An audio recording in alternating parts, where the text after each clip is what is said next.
గంజాయి వినియోగానికి అడ్డుకట్ట వేసేందుకు ఏపీ పోలీసులు సరికొత్త సాంకేతికతను అందుబాటులోకి తెచ్చారు.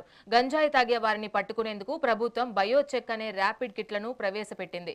ఈ కిట్ ద్వారా 6 నెలల క్రితం గంజాయి తాగిన వ్యక్తిని కూడా సులభంగా గుర్తించవచ్చని సీఐ గజేంద్ర కుమార్ తెలిపారు. టెస్టులో పాజిటివ్ వస్తే కేసులు నమోదు చేయడంతో పాటు వారికి గంజాయి సరఫరా చేస్తున్న మూలాలను విచారిస్తారు.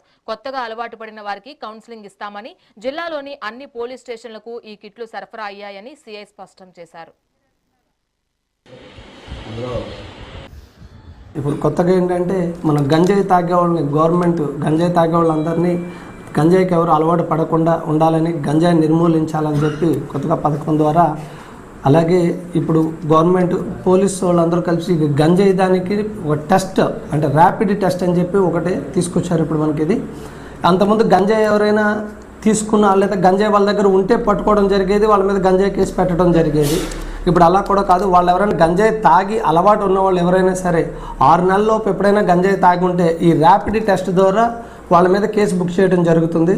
వాళ్ళ పరివర్తనలోకి లేదా ఒకసారి 2 సార్లు తక్కువ మోతాదులో తీసుకుంటే వాళ్ళకి పరివర్తన కలిగజేసి వాళ్ళకి ఇంకొకసారి గంజాయి ఎడిట్ కావద్దని చెప్పడం జరుగుతుంది. ఇది శాంపిల్ అండి. ఇది ఈ శాంపిల్ని జస్ట్ ర్యాపిడ్ టెస్ట్ ఏదైతే మనకి ప్రెగ్నెంట్ టెస్ట్ ఎట్లా ఉంటుందో అలాగే ఈ స్ట్రిప్ ఉంటుంది. దాంట్లో ఈ స్ట్రిప్ని కింద పెట్టి ఇక్కడ పెడతానా, ఓకేనా, చూస్తారు దగ్గరికి వీడియోని పెట్టి. ఈ స్ట్రిప్ ఉంటుంది, దీంట్లో సిటీ అని ఉంటుంది.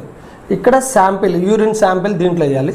ఒక చిన్న కప్పులో ఏదైనా ఎవరిదైతే మనం టెస్ట్ చేయాలనుకున్నామో వాళ్ళది యూరిన్ తీసుకుని ఆ యూరిన్ శాంపిల్ ఒక 2 డ్రాప్స్ తీసుకొని ఈ శాంపిల్ ఉన్న చోట ఒక 2 డ్రాప్స్ వేసినప్పుడు ఏదైనా గంజాయి అతను తాగి 6 నెలలకు ఎప్పుడైనా తాగి ఉన్నా లేదా రీసెంట్గా తాగి ఉన్నా గంజాయి తాగి ఉంటే సి లెటర్ దగ్గర రెడ్ మార్క్ వస్తుంది.